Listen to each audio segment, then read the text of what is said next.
అయ్యా ప్రెసిడెంట్ గారు, తమరు ఇలా అవసరానికి ఆదుకొని మన గ్రామంలో ఎన్నో రైతు కుటుంబాలను వృద్ధిలోకి తీసుకొచ్చారు.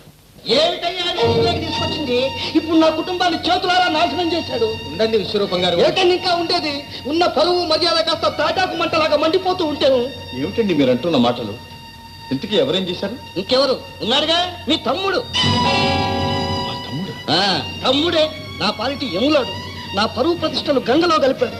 అన్నం పుణ్యం ఎరుగని మా అమ్మాయిని ప్రేమ గీమ అని మోసం చేసి దాని జీవితాన్ని సర్వనాశనం చేశాడు.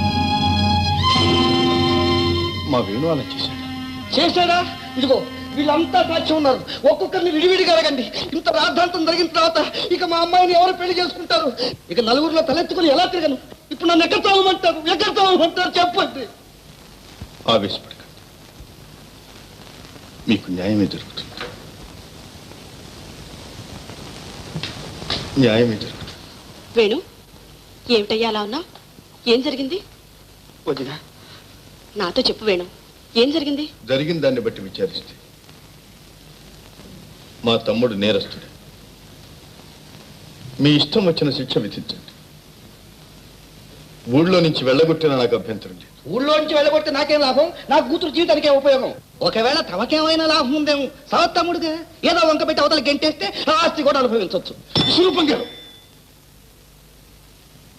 అవకాశం వచ్చింది కదా అని అంతస్తులు మర్చిపోయి మాట్లాడటం మంచిది కాదు. వైస్ ప్రెసిడెంట్ గారు, నా పదవికి ఇప్పుడే రాజీనామా ఇస్తున్నాను. అఘోరించినట్టే ఉంది. తుంటి మీద కొట్టి నోటిపళ్ళు రాలేయట. ఈ రాజీనామాలు రాజీభేదాలు నాకు అక్కర్లేదు. నా కూతురు జీవితం ఏం కావాలి ముందు అత్యాల్సండి. ఏమయ్యా, వేడి పిలిస్తే మాత్రం నీ కూతురు బయలుదేరింది. ఆ మాత్రం జ్ఞానం నమ్మకం కదా.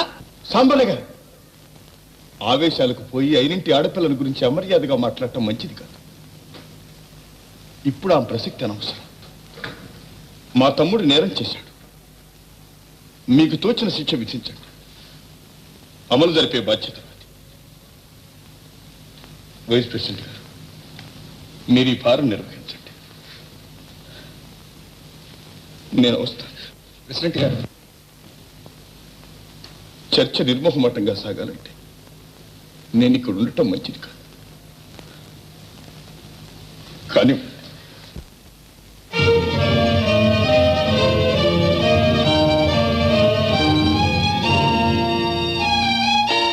నువ్వింత నీచానికి సిద్ధపడతావని కళ్ళకు కూడా అనుకోలేదురా.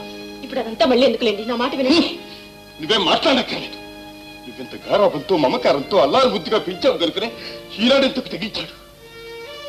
కుటుంబ గౌరవం, పరువు, ప్రతిష్ట అన్ని మంట కలిపి. అన్నయ్య,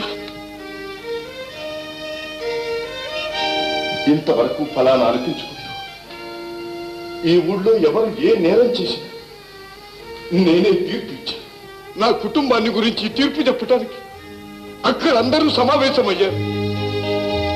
ఇదంతా నీ మూలాన్నే కదా, నీ మూలాన్నే కదా.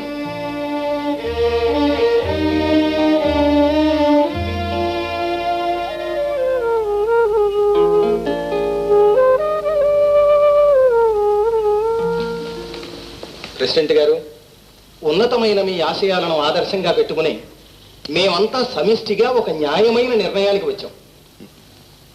మీ నిర్ణయాన్ని శిరసా వహిస్తాను. చెప్పండి. వేణుకి లలితకి వివాహం జరిపించడమే మా నిర్ణయం. అది అసంభవం. ఆవేశపడకండి కేశవరావు గారు, సావధానంగా ఆలోచించండి. ఈ గ్రామ ప్రజలు నానా బాధలు పెడుతున్నారు. ప్రజాద్రోహి ఆ విశ్వరూపం. అలాంటి అల్పుడితో మా కుటుంబం వియ్యమందటమా? ప్రెసిడెంట్ గారు, ఇది మీకు న్యాయం కాదు. మా తీర్పు ఏదైనా తమరు అంగీకరిస్తామన్నారు కదా. మీ తీర్పులో న్యాయం లేదు. న్యాయాన్యాయాలను గురించి మీకు చెప్పవలసిన వాడిని కాను నేను. కానీ ఒక్క సంగతి ఆలోచించండి. మీ పట్టుదలకి పంతాలకి మధ్య అన్యం పుణ్యం ఎరుగని ఒక అమాయకురాలి జీవితం నాశనం అవుతుంది. ఇంత అల్లరి జరిగాక ఆ అమ్మాయికి ఈ జీవితంలో వేరే పెళ్లి జరుగుతుందంటారా? ఇంకా అమ్మాయి గతి ఏమిటి, భవిష్యత్తు ఏమిటి, మీరే చెప్పండి.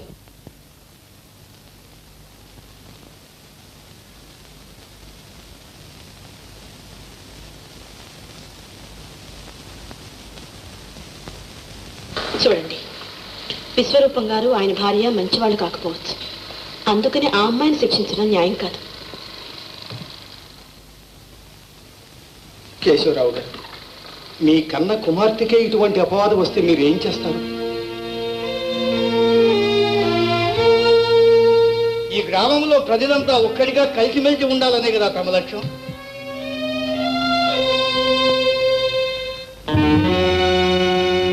ఈ పరిస్థితే ఈ పంచాయతీలో మరొకరికి వస్తే వారికి మీరు ఏం తీర్పిస్తారు? కేశవరావు గారు, మన పంచాయతీ పరువు ప్రతిష్టలన్నీ ఇప్పుడు మీ సమాధానం మీదే ఆధారపడి ఉన్నాయి. ఇంకా ఎందుకండి సందేహం?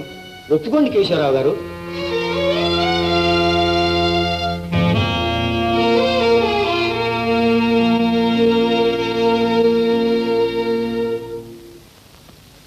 మీ నిర్ణయంతో ఏకీభవిస్తున్నా. వేణుకి లలితకు వివాహం జరిపిస్తా.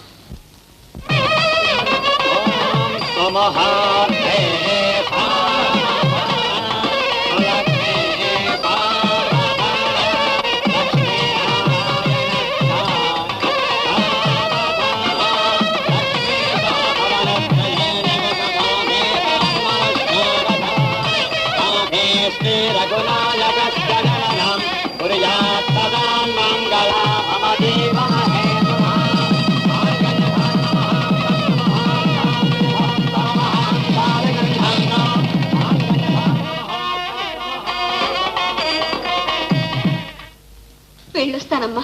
వెళ్ళిరతని చూడమ్మా, సీత ఆ ఇంట్లో పెద్ద కోళ్ళని నువ్వేమీ అణిగి ఉండక్కర్లా.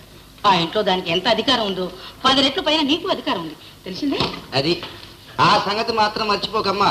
వాళ్ళు ఏ పని చెప్పినా సరే అసలు నీకు వినబడినట్టే పోతూ ఉండు. కాలు మీద కాలేసుకుని దర్జాగా మహారాణిలా కూర్చో. లలిత, నువ్వు అత్తగారింటికి వెళుతున్నావు కదూ, ఆదర్శ గృహిణికి ఉండవలసిన లక్షణాలని చెప్తున్నారు. జాగ్రత్తగా వినమ్మా. రే, నువ్వేమిట్రా మంచి పానకల పుడకలాగా? ప్రయాణానికి సిద్ధంగా ఉన్నారు నాన్న, రమ్మంటున్నారు. అవునవును. ఒరే చావయ్యా! అయ్యా చవయ్యా, అరసల బిందె మర్చిపోయావా? నీ దుంపలు అయిపోను. లలిత, వీళ్ళ మాటలు ఇక్కడే మర్చిపో. నువ్వు అక్కడికి వెళ్ళాక సీతమ్మ గారిలాగా ఉత్తమ ఇల్లాలనిపించుకోవాలి. నిన్ను చూసి నేను గర్వపడేటట్లు ప్రవర్తించాలి, తెలిసిందా? అలాగే అన్నయ్య. ఊరుకోమ్మా, ఊరుకో. నీ భర్త నీ కోసం కాచుకుని ఉన్నాడు, రమ్ము.